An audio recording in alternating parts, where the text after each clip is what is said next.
बिस्मिल्लाहिर्रहमानिर्रहीम अस्सलाम वालेकुम एवरीवन। आप लोगों के खिदमत में मैं एक अहम टॉपिक पे बात करना चाहता हूँ जो कि एक थ्योरी है हर्बर्ट स्पेंसर की, जिसने 1864 में एक थ्योरी पेश की। थ्योरी का नाम है सर्वाइवल ऑफ द फिटेस्ट। यानी आपने अपने आप को हालात के मुताबिक चेंज करना होगा। जिस थ्योरी को फिर चार्ल्स डार्विन ने साइंटिफिक बुनियादों पर भी एक्सप्लेन किया है, इस पर भी मैं बात करना चाहूँगा। बहरहाल इस थ्योरी का मेन मरकज़ी ख़्याल, बुनियादी मकसद यही है कि आपने अपने आप को जो ज़िंदगी के अंदर चेंजेस आते हैं, जो हालात के मुताबिक आपने अपने आप को चेंज करना होगा। यानी देखो 100 साल पहले की जो ज़िंदगी थी, या इससे पहले भी अगर हम चले जाएँ, फॉर एग्ज़ाम्पल 500 साल पहले की ज़िंदगी थी, आज वो ज़िंदगी नहीं है, आज ज़िंदगी मुकम्मल तौर पर चेंज हो गई है। तो हम लोगों ने कोशिश करनी है कि उस ज़िंदगी को छोड़ के वो दो 500 साल पहले की ज़िंदगी, 100 साल के पहले की ज़िंदगी, जदीद दौर तकाज़ों के मुताबिक हम लोगों ने ज़िंदगी जीनी है। मसलन देखो आजकल जो दौर है, टेक्नोलॉजी का दौर है, साइंस का दौर है, सनअती दौर है, तिजारती दौर है। आपने हर एंगल पे अपने आप में चेंजेस लाने हैं। बहैसियत एक कौम, बहैसियत एक फ़र्द, बहैसियत एक फैमिली, हम लोगों ने अपने अंदर आहिस्ता-आहिस्ता, स्लोली एंड ग्रेजुअली अपने आप को हालात के मुताबिक चेंज करना होगा। देखो दुनिया में बहुत बड़े साइंटिस्ट गुज़रे हैं, जैसे कि आइंस्टाइन, जैसे कि न्यूटन, इससे पहले जी भी जितने हमारे पास जैसे कि रॉबर्ट बॉयल, रॉबर्ट हुक, या इससे के अलावा हमारे पास जो अरिस्टोटल थे, जो प्लेटो थे, हालांकि वो इंतहाई ज़हीन इंसान थे, लेकिन अगर इनको आज के दौर में जिंदा किया जाए, ये लोग आ जाए या आज की ज़िंदगी को देखेंगे, वो इंतहाई हैरान हो जाएंगे कि दुनिया कहाँ से कहाँ पहुँच चुकी है। लिहाजा हम लोगों ने भी अपने अंदर चेंजेस लाने हैं। हमारे पास चार्ल्स डार्विन जो है, जो कि एक बहुत बड़े बायोलॉजिस्ट है, वो कहते हैं कि अ, मसलन हमारे पास 2 किस्म के हिरन थे जंगल में। एक वो किस्म के हिरन थे जो तेज़ भागते थे, और दूसरे वो किस्म के हिरन थे जो तेज़ नहीं भाग सकते थे। अब जो हिरन स्लोली भागते थे, तेज़ नहीं भाग सकते थे, वो शेर के या मुख्तलिफ खूंखार जंगली जानवरों के शिकार हो गए, वो मौत के मुँह में चले गए, जबकि वो हिरन बच गए जो तेज़ भाग सकते थे। या इसी तरह वो एक ज़राफ़ी की मिसाल देते हैं कि ज़राफ़ी की 2 नस्लें थी। एक वो नस्ल वाली थी जिनकी गर्दनें छोटी थी, और दूसरी वो नस्ल वाली थी जिनकी गर्दनें बड़ी थी। तो जिनकी गर्दनें छोटी थी, जब कहत पड़ गया, जब हालात चेंज हो गए, तो वो दरख्तों तक नहीं पहुँच सकती थी, तो खुराक की कमी की वजह से वो मादूम हो गई, वो ख़त्म हो गई।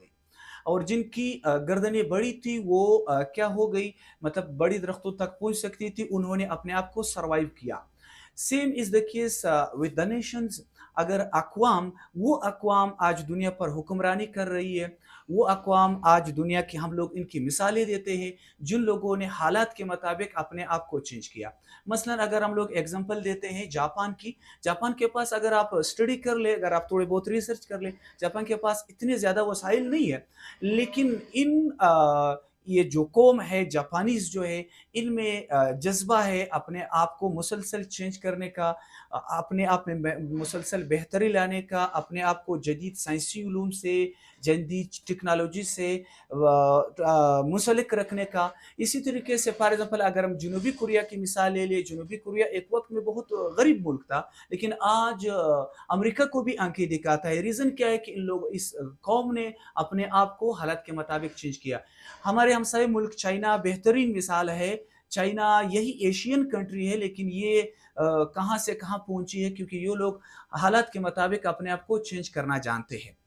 तो इसी तरीके से अगर हम लोग मिसाल देते हैं इस्लामी अदवार की, जो इस्लामी दौर सुनहरी दौर रहा, तो मुसलमानों ने भी मुख्तलिफ साइंसी उलूम में, मुख्तलिफ तिजारती उलूम में मुख्तलिफ काम किए, तो लिहाजा उन लोगों ने तरक्की कर दी। लेकिन इसके बरक्स अगर हम बात करें, खिलाफत उस्मानी की, जो एक वक्त एक बहुत बड़ी सुल्तनत हुआ करती थी, लेकिन आज उसका नाम व निशान नहीं है, वो नीस्त नाबूद हो गई, वो रियासत, वो बहुत बड़ी खिलाफत। रीज़न ये थी, इसकी बुनियादी वजह ये थी कि इन लोगों ने जदीद उलूम के मुताबिक अपने आप को आरास्ता नहीं किया था। तो हमें चाहिए कि अपने आप को जदीद उलूम के मुताबिक आरास्ता करें। अपने जवानों को जदीद टेक्नोलॉजी से उनको बाखबर रखे। आजकल एआई का दौर है, आजकल चैट जीपीटी का दौर है, आजकल जिमिनी का दौर है, आजकल कंप्यूटर का दौर है, आजकल साइंस का दौर है, आजकल टेक्नोलॉजी का दौर है। अगर हम लोग वो पुराने रटे रटाई की बात करेंगे तो मेरा नहीं ख्याल कि हम लोग दुनिया पर राज कर सकेंगे। लेकिन अगर हम लोग अपने बच्चों को, अपने जवानों को, अपनी न्यू नस्ल को जदीद टेक्नोलॉजी से, जदीद उलूम से बाखबर रखें तो इंशाल्लाह हम लोग भी दुनिया की जो बाअसर अक़वाम है इनमें शुमार हो जाएंगे। मसलन अगर हम लोग आज यूरोप की बात करते हैं, ऑस्ट्रेलिया की बात करते हैं, अमेरिका की बात करते हैं, उन और हमें सिर्फ एक ही फ़र्क है, वो लोग जदीद उलूम से आरास्ता है, उन लोगों ने जदीद उलूम पर काम किया है, हम लोगों ने काम नहीं किया है। मसलन हम लोगों की स्टोरी टू से हमारे जो मुग़ल बादशाह थे, ये लोग यहाँ पर वो बना रहे थे, ताजमहल बना रहे थे, ऐसे गैर ज़रूरी चीज़ें बना रहे थे। लेकिन जो हमारे पास ब्रिटिशर्स थे वो लोग ऑक्सफोर्ड जैसी यूनिवर्सिटी बना रहे थे, तो फ़र्क तो होगा। और यहाँ आजकल हालत ये से है कि हम लोग फीमेल एजुकेशन तक पाबंदी लगा लेते हैं, या अगर फीमेल डॉक्टर्स नहीं है, फीमेल यानी हम लोग अपने वो अपने पाँव पर खुद कुल्हाड़ी मारते हैं।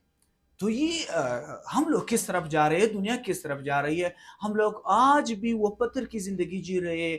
आज आज भी हम लोग अगर गुर्बत का शिकार है, आज जहालत का शिकार है, आज हम अगर बदअमनी का शिकार है, आज हम हर हवाले से अगर हम लोग जहालत के शिकार है, वजह ये है कि हम लोगों ने जदीद उलूम से अपने आप को आरास्ता नहीं किया है। तो हमें चाहिए कि हम अपने आप को जदीद उलूम के मुताबिक अपने आप को एडॉप्ट करें। ये माहौल जो चेंजेस आती है इनके मुताबिक अपने आप में चेंजेस लाए, तो इंशाल्लाह हम भी एक वक्त आएगा कि हम लोग इस दुनिया पर राज कर सकेंगे। एक और आखिरी बात, इसका मतलब ये नहीं है कि आपने सिर्फ दौड़ना होगा। अब सर्वाइवल ऑफ द फिटेस्ट का हरगिज़ ये मतलब नहीं है कि जो ताकतवर होगा वही जीतेगा। नहीं, नहीं, नहीं। जो अपने आप को हालात के मुताबिक डालेगा वो जीतने वाला होगा। ताकतवर की बात नहीं, अगर आप ताकत की बात करें, ताकतवर इंसानों की बात करें तो ताकतवर इंसान तो अफ्रीका में आबाद है, लेकिन वो आप लोगों को पता है अफ्रीका बरअज़म की क्या हालत है। असल इंसान की माइंडसेट है, असल जदीद टेक्नोलॉजी है। आपने ताकत से काम नहीं लेना है। आजकल इकोनॉमिकल वार्स है, आपने अपनी इकोनॉमी के ऊपर काम करना है, अपने एजुकेशन के ऊपर काम करना है, आपने अपने जवानों के ऊपर काम करना है, आपने अपने माइंडसेट के ऊपर काम करना है, आपने अपने आप को जदीद उलूम से आरास्ता करना होगा। तब जाकर आप दुनिया की जो तरक्की याफ्ता अक़वाम है उनमें शुमार हो सकते हो। हाँ, इसका मतलब ये नहीं है कि आप सिर्फ अपने दौड़ो, मतलब रेस लगाओ, बाकी इंसानियत को मतलब नज़रअंदाज करो। बहैसियत एक कौम हम लोगों ने काम करना होगा। फर्दन फर्दन हर एक की जो रिस्पॉन्सिबिलिटी है हम लोगों ने अदा करनी होगी और अपने आप को जदीद उलूम के मुताबिक डालना होगा। तो इंशाल्लाह उम्मीद है आप लोगों को मेरा ये वीडियो पसंद आई होगी। अगर वीडियो पसंद आई है तो एक लाइक दे दे, एक अच्छा सा प्यारा सा कमेंट करे। मुझे आपकी